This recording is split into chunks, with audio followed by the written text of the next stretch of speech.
하나님 아버지의 말씀 같이 열고 말씀 읽고 말씀 나누도록 하겠습니다. 창세기 14장 17절부터 24절까지의 말씀, 저와 여러분이 한 절씩 교독합니다.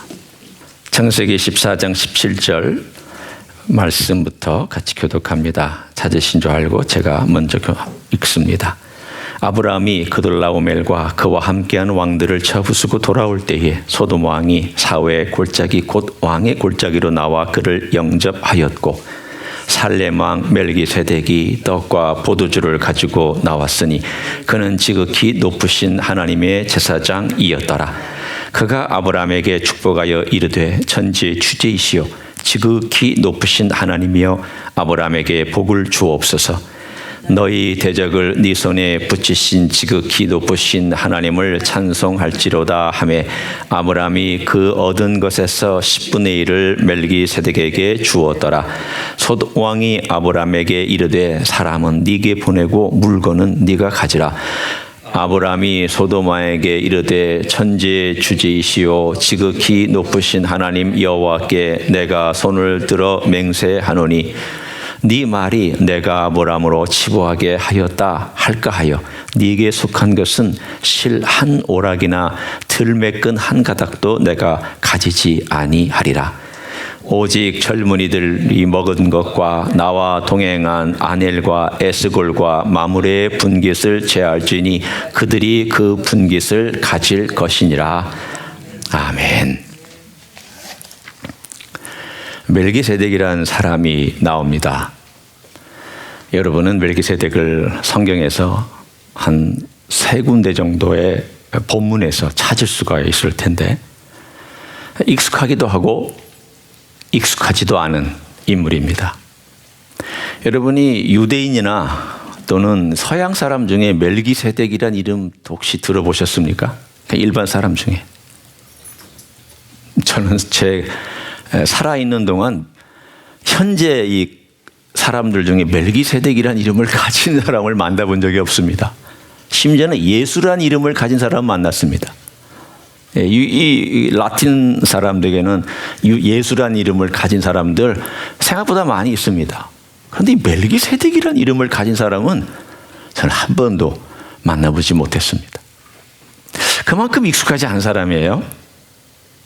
그리고 그만큼 한편으로는 부담스러운 사람이게, 또 가까이 하기에는 뭔가 거룩한 것 같고, 또 그렇다고 인간인데 가까이 하기에 좀 뭔가 신비로운 그러한 분위기를 풍기는 인물이 멜기세덱입니다. 멜기세덱 이야기는 딱 한 번 이 창세기 여기만, 우리가 읽은 여기만 나오고요. 시편 110편 4절에는 멜기세덱의 반차를 쫓아 영원한 제사장이라 예수님에 대한 예언이 나오고, 히브리서 5장에는 그 멜기세덱의 반차를 쫓아왔던 예수님에 대한 설명이 나오지만 멜기세덱 자체에 대한 이야기는 아닙니다. 그래, 신비한 인물이죠. 이 멜기세덱이라는 사람이 오늘 본문에 나오는 이 이야기는 왜 중요성을 갖느냐? 대단히 중요한 위치를 차지하는데, 그것은 예수님의 모형이기 때문입니다. 여러 모형이 있습니다. 우리가 지금 예수님의 모형에 대해서 좀 살펴보고 있는데, 우리가 노아도 살펴봤죠. 그 다음에 에녹도 살펴봤죠. 그 전에는. 그리고 오늘 우리가 그 인물 중에 멜기세덱을 살펴보고 있습니다. 이 멜기세덱이 살았던 시대, 아브라함과 동시대 인물이고요. 그러니까 지금부터 약 한 4,000년 전의 인물입니다. 아브라함이 언제 아느냐? 주전 2000년 정도라고 여러분 생각하시면 크게 무리가 없습니다. 그러니 아주 옛날 사람. 그야말로 우리나라에는 그런 때가 있었던가, 우리 민족이 나라를 이루고 살았던 그런 때가 있었던가 할 정도로 오래된 시간, 4,000년 전에 있었던 인물이 아브라함과 멜기세덱입니다. 14장에 이런 사건이 있습니다. 아브라함이 이제 이렇게 쭉 삶을 살다가 조카 롯과 함께 가나안 땅에 내려왔습니다. 한때는 조카 롯은 그의 후계자로 생각했던 사람입니다. 내가 자손이 없으니까 롯을 내 후계자로 삼아서 해야 되겠다. 근데 하나님께서 거기에 대해서 계속 아니란 사인을 보내주셨습니다. 그래서 그들이 헤어졌습니다. 어떻게 헤어졌느냐? 여러분 유명한 구절이죠. 네가 먼저 해라. 선택해라. 좋은 걸 선택해라. 형님 먼저 아우 먼저 했을 때 사실은 조카가 아우가 먼저 선택을 했습니다. 좋게 보이는 푸른 초장과 물이 많은 땅으로 그렇게 그가 선택해서 갔습니다. 그 당시에 소돔과 고모라는 물이 풍성하고 목초지가 풍성하고 경제적으로 융성하고 많은 사람들이 모여 살던 그야말로 비옥한 땅이었습니다. 여러분이 볼 때 척박한 땅과 비옥한 땅이 있을 때 너 어느 쪽을 선택할래? 그러면 100이면 100 다 비옥한 땅과 물이 많은 땅을 선택하지 물이 없는 땅을 선택하는 사람은 없을 것입니다. 아브라함 양보했습니다. 젊은 조카 롯은 그쪽으로 선택해서 갔습니다. 문제는 하나님께서 그곳에 간 그 조카 롯이 계속해서 소돔에 가까이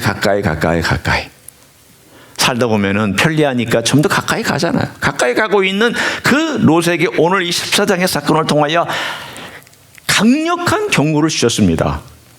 그 경고는 전쟁이었습니다.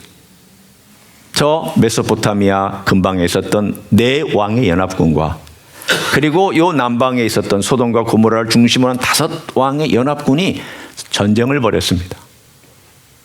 남쪽이 당연히 졌습니다. 그 시대의 군사력으로 비교해 보면 그 위에 있었던 세력들은 워낙 강했고 제국은 사라졌지만 아브라함 시대의 제국이 와해돼 가지고 이렇게 여러 왕들이 서로 경쟁하듯이 있었던 그 시대에 그 왕들이 연합해 가지고 남쪽을 침범해 들어왔으니까 얼마나 파워가 세겠습니까? 그러니까 전쟁은 당연히 아래에 있는 소돔과 고모라 왕이 졌습니다. 도시 완전히 약탈당하고 사람들 다 포로로 잡혀가고 겨우 군대와 왕만 도망해서 어느 곳에선가 숨어 있다가 이들이 물러가기만을 기다리고 있었던 때 소식이 들려왔습니다. 당신 조카 롯이 지금 이 전쟁 중에 포로로 잡혀가서 저 북쪽으로 끌려가고 있다고. 어떻게 하면 좋겠느냐고. 그러자 아브라함이 자기가 훈련했던 318명과 아므리 족속에 동맹을 맺었던 군대들과 함께 밤새 올라가서 그들을 쳐부수고 그리고 나서 재산과 포로들을 다 회복해서 돌아오는 이야기 직후에 오늘 본문이 등장하고 있습니다. 그때에 2 왕이 이 아브라함을 맞이하게 나왔습니다. 오늘 한번 본문을 보시면 누가 먼저 나왔습니까? 소돔 왕입니까? 살렘 왕입니까? 소돔 왕이 먼저 나왔습니다. 워낙 비즈니스는 세상 사람들이 더 빠릅니다. 사람들 사이에 돈 냄새 아는 것은 세상 사람들이 훨씬 더 바삭하고 훨씬 더 약삭 빠르고 훨씬 더 강력합니다. 예수 믿는 사람은 조금 느릴 때가 있습니다. 그게 사실은 좋은 건데 느릴 때가 있습니다. 소돔 왕이 먼저 나왔는데 그런데 아브라함이 누구하고 먼저 만났습니까? 사실은 먼저 만난 사람이 있고 먼저 마중 나온 사람이 있지만 아브라함이 만난 사람은 누굽니까? 살렘 왕을 만났습니다. 여러분 이 순서가 대단히 중요합니다. 항상 여러분을 유혹하고 여러분의 시야를 가리는 것은 세상입니다. 제일 먼저 등장합니다. 유혹하고 그럴싸하게 등장하고 말도 잘하고 멋있고 들어볼 때는 화려하고 그러나 그 내면을 보면 그렇지 않은 그런 사람들이나 그런 유혹이나 그런 일들이 항상 제일 먼저 여러분에게 닥쳐와서 여러분을 혼란스럽게 만듭니다. 아브라함이 누구를 선택했는지를 보십시오. 그 사람과 교제하지 아니하고 살렘 왕과 먼저 교제합니다. 늦게 나온 살렘 왕이 뭘 가지고 왔느냐면 떡과 포도주, 오늘 본문에 있는 떡과 포도주인데 이게 성찬식이냐? 여러분 그렇게까지 확대 해석할 필요는 없습니다. 성찬식은 아닙니다. 그 당시에 떡과 포도주는 교제할 때 쓰던 먹는 음식이지 성찬식은 아닙니다. 그러니까 이 살렘 왕이 떡과 포도주를 가지고 나와서 너와 내가 교제하자, 같이 식탁을 베풀고 먹자. 그랬을 때에 누구의 초청에 응했느냐 하면 살렘 왕의 초청에 아브라함이 응했습니다. 이야기는 짧지만 시간은 상당히 오래 진행됐을 겁니다. 떡과 포도주를 먹어야 되니까 적어도 간이 테이블에 앉아서 떡과 포도주를 먹으면서 교제하고 있겠고, 그리고 살렘 왕은 어떤 자기 텐트에 있어서 또 그 사람은 이 교제가 끝날 때까지 기다리고 있었을 것입니다. 적어도 몰라도 한 30분에서 1시간이라는 시간이 지나는 이야기 가운데 오늘 본문에 우리에게 주는 메시지가 있습니다. 그 첫 번째가 뭐냐면 교제하고 있는 그 두 사람에 대한 이야기입니다. 누가 교제하고 있느냐? 아브람과 멜기세덱이 교제하고 있습니다. 여러분, 교제는 굉장히 중요합니다. 왜냐하면 여러분이 누구를 만나고 있느냐에 따라서 여러분의 인생이 결정되고 여러분의 영적인 생각과 방향이 결정됩니다. 여러분의 친구가 누구냐? 여러분의 친구를 보면 여러분의 영성을 어느 정도 완벽하지는 않아도 짐작할 수 있습니다. 여러분이 누구하고 어울리느냐를 보면 여러분이 앞으로 어떤 길을 걸어갈지를 또한 예측할 수도 있습니다. 아브람은 소돔 왕하고 교제하지 않았습니다. 왜 교제하지 않았느냐? 여러분, 소돔 왕은 뒤에 가보면 제가 이것을 조금 더 자세하게 나누겠지만 정말 교묘한 사람입니다. 정말 머리가 팡팡 돌아가는 사람입니다. 내가 너와 교제하지 않겠다. 나는 교제할 사람이 따로 있다. 그 사람이 누구냐? 이 멜기세덱인데, 이 멜기세덱이 왜 그가 교제해야 되는가 하면 거기 이유를 분명히 말씀했습니다. 18절에 그는 지극히 높으신 하나님의 제사장이었더라 라고 되어 있습니다. 엘 엘yon, 여러분이 들어보셨어요? 엘 엘ион이라고 하는 지극히 높으신 the most highest, 가장 the most high 혹은 highest, 가장 높으신 분 곳에 계신 그 하나님을 섬기는 제사장으로 4000년 전에 하나님께서 세우셨던 제사장이 멜기세덱이었습니다. 여러분, 레위 제사장 직분만 제사장이 아닙니다. 그건 나중 일입니다. 한참 후대의 모세 시대 때 하나님께서 이스라엘 자손들에게 주셨던 레위 제사장 제도는 후대에 온 일이고, 그것보다 훨씬 전에 적어도 600년 700년 전에 하나님께서 세우셨던 제도가 제사장이 있는데, 이 제사장이 누구냐? 바로 멜기세덱이었습니다. 유대인 아닙니다. 아브라함과 친척관계 DNA 아무런 연관 없습니다. 그런데도 그 사람을 세워서 하나님은 제사를 받으셨습니다. 어떻게 이 둘이 알고 있었을까? 신비하죠. 아무리 생각해도 성경의 힌트를 아무리 얻으려고 해도 우리는 아무런 힌트를 얻을 수가 없습니다. 왜냐하면 이 멜기세덱이 어디서부터 나와서 어디로 갔는지, 이유는 어떻게 됐는지, 도대체 그 예루살렘의 전신인 살렘이라는 그 도시, 우리가 알고 있는 지금 예루살렘 그 도시에 왕이 있었는데 그 왕이 하나님의 the most high, 가장 높으신 지극히 높으신 분의 제사장이라고 그러는데 이게 어떻게 가능한지 아무런 단서가 성경에 나오지 않습니다. 여러분이 하늘나라 가시면 물어볼 퀴즈가 또 하나 늘었습니다. 너무 많은 게 사실 궁금한 것들이 많지만 이 땅에서는 제가 어떤 사람도 대답을 해줄 수가 없습니다. 그러나 이 사람이 하나님의 제사장이었습니다. 그리고 이 사람이 뭘 했는지를 한번 보십시오. 이게 중요합니다. 이게 너무 중요합니다. 19절을 한번 보시기를 원합니다. 그가 아브라함에게 축복하여 이르되, 축복했습니다. 천지의 주제이시오 지극히 높으신 이여 아브라함에게 복을 주옵소서. 여러분 기억하세요? 제가 언젠가 이 복이란 단어가 히브리 말로 뭐라고 한번 말씀을 나눈 적이 있는데 기억하세요? 네? 아이, 그건 영어고요. 히브리 말로 블레싱 그러면 큰일 납니다. 사람의 이름인데. 김동준 선생님 웃지만 말고 말씀해 보세요.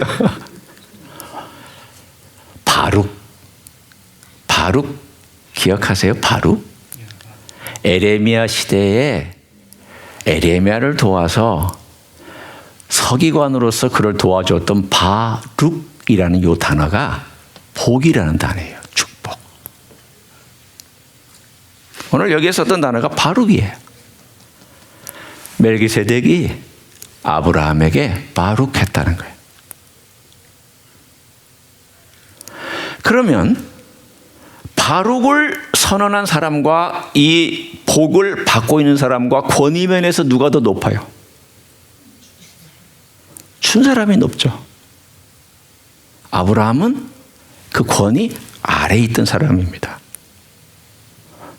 아브라함이 믿음의 조상이지만 그 믿음의 조상보다도 더 권위 있는 사람이 멜기세덱입니다. 왜? 복을 선언해 줬으니까. 하나님의 복을 선언해 줬으니까. 아브라함이 복을 받을. 이 복은 단순히 물질적인 복이 아닙니다. 뭘 상기시키고 있냐면 창세기 12장 1절, 2절, 3절을 상기시키고 있습니다. 그의 자손에 대한 복도 있고요. 땅에 대한 복도 있지만 가장 중요한 것은 네가 복이 되고 복의 근원이 된다라고 하는 그 복을 여기서 이 멜기세덱이 선언해 줬습니다. 얼마나 놀라운 일이에요. 하나님을 알고 있는 사람이잖아요. 그리고 세 번째 멜기세덱이 한 일이 있어요. 이건 너무너무도 더 중요합니다. 20절을 보세요. 너희 대적을 네 손에 붙이신 지극히 높으신 하나님을 어떻게 한다고요? 찬송할지어다. 이 찬송할지어다가 또 바룩이에요. 영어로 말하면 be blessed이에요. 앞은 bless 했다는 거고 뒤는 be blessed이에요. 똑같은 히브리 단어를 썼어요.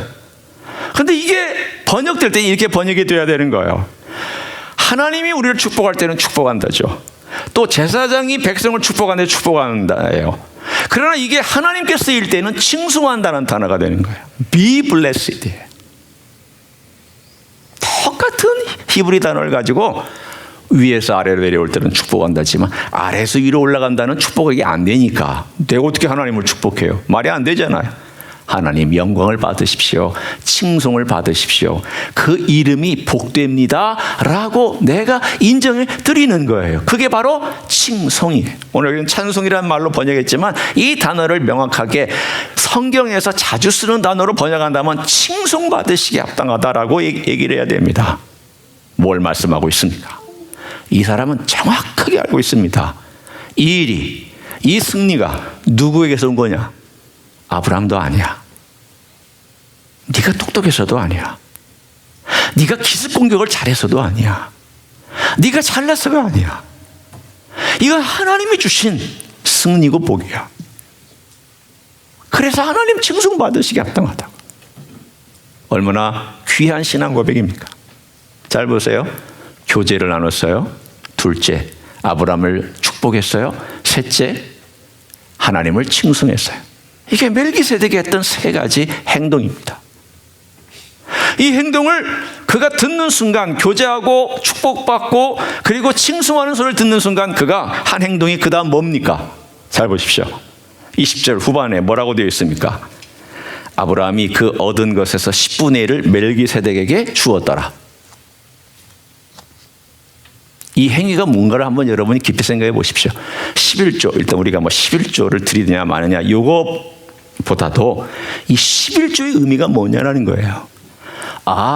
아브라함은 멜기세덱이 했던 이 세 가지의 모든 행위를 100% 받아들이고 이걸 반응을 보였다. 이게 11조예요. 어떤 행위에 대한 반응인가 하면 내가 하나님의 제사장과 교제하고 내가 하나님의 제사장이 하나님의 그 능력을 통틀고 권위를 통틀어서 내게 주신 그 복을 내가 받아들였고 과거의 복을 받아들였고 앞으로 하나님께 나를 축복해 주신다는 미래의 복도 내가 기대하며 그리고 하나님이 영광을 받으시기 합당하다라고 하는 모든 내용을 내가 고백하는 그 고백의 신앙 고백이 뭐였느냐? 11조였습니다. 여러분 11조는 그래서 깊습니다. 어떤 분은 이렇게 얘기를 하죠. 아, 목사님, 신약에 11조 드리라는 명령이 없잖아요. 제가 오늘 그런 생각과 논리를 가지고 있는 분을 정확하게 4가지의 논리로 죄송하지만 깨트려 드리겠습니다. 양해하고 들으세요. 여러분이 잘못된 생각 가지시면 안 되니까. 왜 신약에도 11조를 드려야 되느냐? 아니요, 11조 정도가 아니에요. 첫째, 예수님께서 마태복음 23장 23절에 박하와 근채와 거기 지금 회양과 근채, 회양, 이 회양이란 말이 제가 잘 기억하려고 그러는데요. 박하와 회양과 근채 11조를 드리되 너희는 의와 긍휼과 자비를 안 드린다. 그러나 이것도 드려야 되고 저것도 드려야 된다라고 주님께서 설명하시는 가운데 말씀하셨습니다. 바꿔 얘기하면 너희 드리고 있는 11조 잘하는 거다. 그거 드려야 된다. 그러나 거기에 너의 공의와 긍휼과 자비도 같이 드려야 된다. 그 얘기예요. 주님의 말씀이에요. 신약에서 말씀하신 11조에 관한 가장 중요한 첫 번째. 두 번째는 바울이 고린도서 9장 8장 9장에 말씀했어요. 후히 주신다. 후히 주시는 사람, 후히 받는 사람, 후히 받을 것이다. 여기서 후히라는 말이 뭐죠? abundantly라는 말로 번역된 많이 풍성하게 드린다라는 말이 무슨 뜻이냐는 거예요. 뭘까요, 여러분? 제가 좀 이따 설명해 드릴게요. 셋째는 구약의 성도들이 11조를 그냥 당연하게 생각하고 드렸다면 신약의 초대교회의 유대교 성도들은 11조를 당연하게 받아들였을까요? 안 받아들였을까요? 당연하게 받았어요. 왠지 아세요? 신약 시대의 유대인 성도들은요, 안식일도 지키고 주일도 지켰어요. 두 개 다 했어요. 우리처럼 주일만 지킨 게 아니에요. 안식일에는 회당 가서 회당에서 같이 교제했고 주일은 또 주일날 모여서 떡 떼면서 우리 주님의 부활을 예배했습니다. 토요일, 주일 다 지켰습니다. 왜? 유대인이니까. 그럼 유대인은 기본적으로 해왔던 거 그대로 했던 거예요. 그 습관이 뭐냐면 11조 그들은 아무 의식 없이 해왔어요. 왜? 원래 전통이 있었고 드렸던 거니까. 그럼 신약이 안 나온다고 그들이 안 했을까요? 여러분 아침 밥 3끼 드세요라고 여러분 누가 여러분에게 얘기를 해요? 매일매일 삶 가운데서 밥 3끼 잘 드세요라고 하는 사람은 어떤 사람에게 그런 얘기를 할까요? 거르는 사람, 안 먹는 사람, 깨작깨작거리는 사람, 이런 사람한테는 하겠죠. 잘하고 새끼 잘 먹고 있는 사람에게 꼭 새끼 챙겨 드세요라고 말하면 그 웃기는 얘기잖아요. 초대교회 성도들 잘하고 있었어요.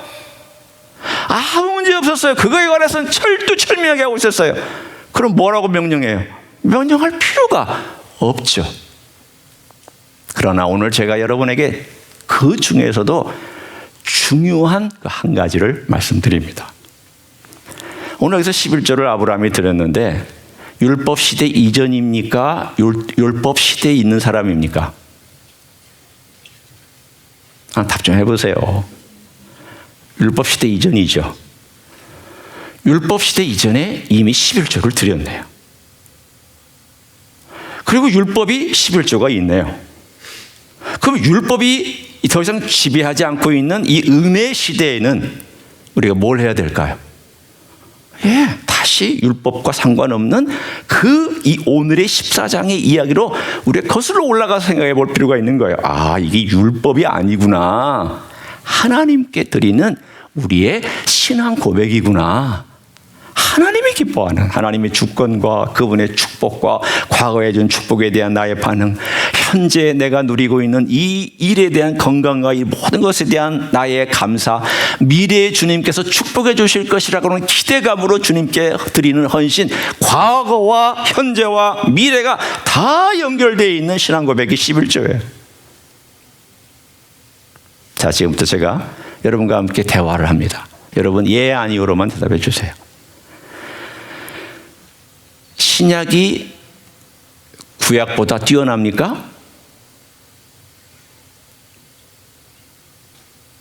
왜 대답을 안 해주세요? 똑같아요? 똑같으면 큰일 납니다. 절대 똑같지 않아요. 신약은 구약보다 뛰어납니다. 당연히 뛰어나야 돼요. 여러분이 구약과 신약을 똑같이 놓고 있으면요, 여러분 지금 돼지고기 먹으면 안 돼요. 여러분 안식을 지키셔야 돼요. 근데 왜 여러분 안식을 안 지키시고, 여러분 왜 토요일이 안식일입니다. 주일은 안식일 아니에요. 오해하지 마세요. 주일은 주일이고 안식일은 토요일이에요. 유대인들은 지금도 토요일날 지키지 주일을 지키지 않아요. 자꾸 이렇게 혼돈하시면 안 돼요. 자, 다시 한번 합니다. 신약은 구약보다 뛰어납니까? 네. 맞으면 네 하시면 돼요. 네. 예수님의 보혈은 짐승의 피보다 뛰어납니까? 네. 구약의 요청보다 신약이 말씀하시는 게 훨씬 뛰어납니까? 그러면 구약의 11조보다 신약에 드리는 것이 뛰어나야 됩니까? 대답을 안 하시네 이제. 네죠. 네. 구약의 성도들이 11조로 했다면 신약은 12조 3조로 해야죠. 크게 맞죠. 왜? 구약보다 뛰어난 시대에 살고 있잖아. 구약보다 월등한 은혜를 받고 있잖아. 구약의 성도들은 받지도 못한 성령님을 받았잖아요. 그런데도 11조에 대하여서 여전히 고민하고 있다면 여러분은 은혜를 모르시는 거예요. 죄송하지만 은혜를 모르시는 것입니다. 여러분 11조를 못하시는 분들은 좀 가슴 아프지만 양해하고 들으세요. 11조를 못하는 것에 대해서 이렇게 사람들은 변명해요. 제가 믿음이 약해서요. 아직 신앙이 어려서요. 근데 제가 그런 얘기를요, 듣기 시작하면 한 10년 동안 계속 똑같이 그 얘기만 해요. 그거는 신앙이 약해서가 아니에요. 제가 볼 때는 신앙이 없어서예요. 10년 동안 똑같은 얘기를 반복하면 그 신앙이 약해서가 아니라 신앙이 없어서 그러는 거예요. 하나님을 사랑하는데 11조가 아깝다. 차라리 이렇게 고백하세요. 예수님, 제가 너무 돈을 사랑해서 돈이 아까워요. 그래서 주님께 11조를 못 드리고 있습니다. 참 죄송합니다. 제가 이 결단을 좀 하게 도와주십시오. 이게 솔직한 고백이에요. 여러분, 우리가 너무나 많은 변명을 하고 있잖아요. 신약에는 그 명령하지 않았으니까. 혹은 제가 믿음이 약해서요. 때가 되면 하겠죠. 혹은 그러게까지 해야 됩니까? 우리가 구차한 여러 변명들을 할 수 있지만 사실은요, 솔직하게 제가 목회 30년 하면서 내린 결론은 그것입니다. 돈 욕심입니다. 이거 드리고 나서 11조 드리고 나서 그 빈 것을 내가 어떻게 메꾸냐? 우선순위의 문제. 그 11조가 10의 9를 결정해요. 10의 1만 끝나는 게 아니에요. 내가 10의 1을 못 드리면 10의 9까지 영향을 받아요. 내가 10의 1을 드리면 10의 9뿐만 아니라 전체가 하나님의 축복 가운데 있어요. 여러분 이거 아셔야 돼요. 왜 여러분이 정말 영적으로 계산이 빠른 사람이라면 11조 안 드릴까요? 저는요, 오히려 영적으로 계산이 빠른 사람이라면 11조 드릴 것 같아요. 왜? 더 좋은데? 하나님이 전체를 축복해 주시는데 11조를 안 드리면 10의 9까지 영향을 받기 때문에 여러분, 정말 여러분이 영적으로 민감하고 영적으로 머리가 좋은 사람이라면 11조를 최소한도 11조를 드릴 거예요. 여러분 11조 드린다고 이 교회가 부흥하고 안 부흥하고 그거 상관없어요. 돈 많이 받고 안 받고 아무 상관없어요. 여러분이 정말 하나님 아버지 앞에서 이 아브라함이 했던 행위를 한번 보시라는 거예요. 아브라함이 드리라는 말도 안 했어요. 바치라는 명령도 안 했어요. 살렘 왕이 드려라라고 말하지도 않았어요. 율법도 아니에요. 율법 이전의 이야기예요. 그런데 그 은혜를 받고 나서 와, 맞다, 하나님이 나를 축복해 주셨지, 가장 높은 분이 나를 복 주셨지, 이까짓 것 10의 1조. 그래서 그것을 멜기세덱에게 바쳤던 거예요. 왜? 하나님께 바친 거예요. 멜기세덱에게 바친 게 아니라 하나님께 바친 거기 때문에. 여러분, 이 교회에 바치는 게 아니에요. 하나님께 바치는 거예요. 김 목사에게 바치는 거 아니에요. 하나님께 바치는 거예요. 하나님께서 그걸 보시고 아브라함을 어떻게 그 다음 이끌어 가시는지를 보세요. 저는 그걸 보면 와, 그래, 15장의 이야기를 보면 아브라함이 14장에 보여줬던 그 신앙 고백이 이렇게 멋지게 또 결실을 맺어가는구나 라고 하는 정말 흥분되는 이야기를 15장에서 볼 수 있습니다. 제가 시간상 그것까지 보지 않겠습니다. 그러면 이 모든 것들이, 오늘 멜기세덱이 했던 이 모든 것들이 누구에게서 이루어졌는가를 오늘 결론으로, 그리고 가장 중요한 내용으로 함께 살펴보기 원합니다. 예수님이 어떤 분이냐? 멜기세덱의 반차를 쫓아서 왔습니다. 이 반차가 뭐냐? 라인을 의미합니다. 라인. 레위의 라인이 있고 멜기세덱의 라인이 있는데, 멜기세덱의 라인은 딱 둘만 존재합니다. 하나는 멜기세덱, 하나는 메시아 예수 그리스도. 딱 둘이. 레위 라인은 쭉 내려왔습니다. 지금도 어딘가에 레위 라인은 숨겨져 있을 거예요. 사독 제사장의 그 자손들이 지금도 어딘가에 살고 있을 거예요. 예루살렘에 살고 있는지, 아니면 미국에 살고 있는지, 러시아에 살고 있는지, 어딘가에는 살고 있을 거예요. 왜? 그 라인은 지금 계속 DNA를 따라서 흘러내려고 있고, 그 조상의 족보를 가지고 있는 사람들이 지금 어딘가에 살고 있기 때문입니다. 그러나 멜기세덱의 라인은 인간적인 DNA로 연결된 게 아닙니다. 하나님께서 영적으로 지목한 라인이 딱 둘만 있습니다. 멜기세덱, 예수 그리스도. 그럼 이 라인의 공통점이 뭐여야 됩니까? 공통점이 있어야 되잖아요. 세 가지를 공통적으로 살펴볼 것입니다. 첫째는 예언자적, 선지자적인 모습입니다. 멜기세덱이 아브라함을 보고 하나님께서 그에게 복 주시겠다고 한 그 복을 선언해 줬습니다. 그러니까 하나님께 민감하고 하나님 말씀에 민감한 사람이 그 복을 그대로 선언해 준 것입니다. 그걸 우리는 예언자적 축복이라고 얘기를 합니다. 제사장적 축복이 있고 예언자적 축복이 있습니다. 예언자적 축복은 앞으로 하나님께서 이렇게 해 주실 것이다, 이런 복을 주실 것이다 적인 그러한 면이 강하고, 다는 아니지만 강하고, 제사적인 축복은 하나님께서 현재 너를 이렇게 축복해 주기를 원한다라고 하는 면이 강합니다. 그런데 오늘 여기서 이 사람이 주고 있는 이 복은 단순히 돈이나 물질이나 건강이나 이 세상에서 누리는 어떤 것들에 대한 것보다도 오히려 더 영적인 부분에서 하나님이 아브라함을 통해 어떤 복을 내리실지에 대한 미래적인 메시지가 담겨 있습니다. 창세기는 다분히 이런 미래적입니다. 예언자적입니다. 누가 복을 주시느냐예요. 멜기세덱은 복을 선언한 사람이지만 예수님은 복을 선언한 정도가 아니잖아요. 어떤 분이냐? 복을 가져오신 분이고, 복을 위해서 자신이 선언했을 뿐만 아니라 복 자체가 되시고, 그분 자신이 복이잖아요. 이런 복이 어디 있습니까? 예수님을 모시고 사는 사람은 복되잖아요. 얼마나 복돼요. 그 놀라운 복의 예언자적인 일을 완성한 분이 예수님, 그분입니다. 두 번째는 예수님은 제사장으로, 영원한 제사장으로 오셨습니다.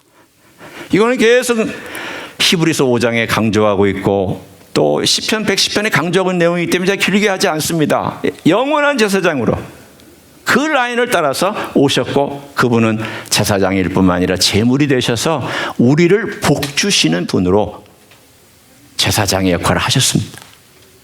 세 번째로 예수님은 왕입니다. 어떤 모습의 왕이냐? 오늘 본문에 나와 있는 그 내용을 한번 보십시오. 멜기세덱, 살렘 왕 멜기세덱이라고 18절에 나와 있습니다. 너무 예수님의 모습을 그대로 얘기해 주고 있습니다. 살렘 왕, 평화의 왕, 멜기세덱, 의의 왕. 이걸 정확하게 구현한 분이 누구밖에 없습니까? 예수님밖에 없습니다. 이 땅에 의를 가져오고 이 땅에 평화를 가져온 분이 예수님밖에 없습니다.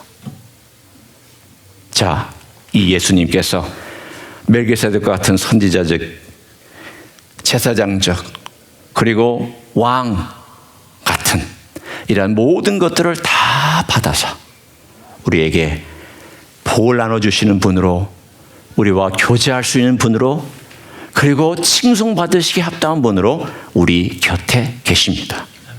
자, 이제 우리의 반응이 뭐야 되겠습니까?